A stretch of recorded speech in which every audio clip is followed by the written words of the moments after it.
Hello sir, నమస్తే sir. Happy teachers day sir. బాగున్నారా sir? ఎవరండి మాట్లాడేది? సార్ నేను సార్ రాముని. రామునా? ఏ రాము? నాకు గుర్తు రావడం లేదండి. నన్ను గుర్తుపట్టినట్లేదు. నేను సార్ మీ రాముని. మీ దగ్గర అప్పుడు బాగా దెబ్బలు తింటున్నాను క్లాసులో. రామునా? ఏ రాము? నాకు గుర్తు రావడం లేదండి. సార్ నన్ను మీరు గుర్తుపట్టినట్లేదు సార్. నేను సార్ మీ దగ్గర అప్పుడు దెబ్బలు తింటున్నాను బాగా. రాముని సార్. ఒరే నువ్వా? బుడంకాయ రామువి. బాగున్నావరా? అవును సార్. అవును సార్. బాగున్నారా సార్? ఇప్పుడు ఏం చేస్తున్నావురా నువ్వు? అది అది ఇప్పుడు సార్ వ్యవసాయం చేస్తున్నాను సార్. ఓహో, వ్యవసాయం చేస్తున్నావా? అవును సార్. అప్పుడు మీరు చెప్పినట్టు బాగా చదువుకో అంటే ఇప్పుడు నాకు ఈ వ్యవసాయం చేసే పరిస్థితి వచ్చేది కాదు సార్. అప్పుడు నేను చదువుకోకుండా ఈ వ్యవసాయం చేసుకుంటున్నాను సార్.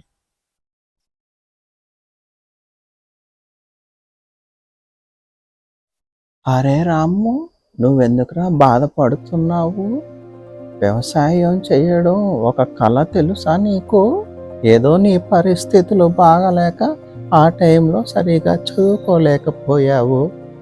దానికి ఎవరేం చేస్తారులే. ఇప్పుడు చూడు, నేను 1500 మందికి టీచింగ్ చెప్పానురా. దాంట్లో వ్యవసాయం చేసేది నువ్వే. వ్యవసాయం చేయడం ఏమీ తప్పు కాదు.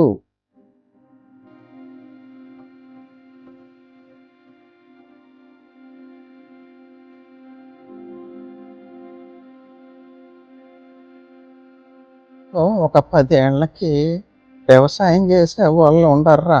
అప్పుడు నీకు డిమాండ్ పెరుగుతుందిరా. వ్యవసాయాన్ని తక్కువ అంచనా వేయకురా. వ్యవసాయానికి మంచి గుర్తింపు వస్తుంది. అప్పటి వరకు వెయిట్ చేయాల్సిందే. అసలు ఈ కాలంలో ఎవర్రా వ్యవసాయం చేస్తున్నారు? నువ్వెందుకు అలా బాధపడుతున్నావు? అవును సార్, నేను వ్యవసాయం చేస్తాను సార్. నాతో చదివిన వాళ్ళంతా నా దగ్గర వడ్డీలు తీసుకుని పోతున్నారు సార్. అది చూసావా మరి? అది ఫార్మర్ అంటే. ఫార్మర్ని తక్కువ అంచనా వేయకూడదు ఎప్పుడు. అదేరా ఫార్మర్ అంటే. సార్, మీరు అప్పటికిప్పటికీ ఏం మారలేదు సార్.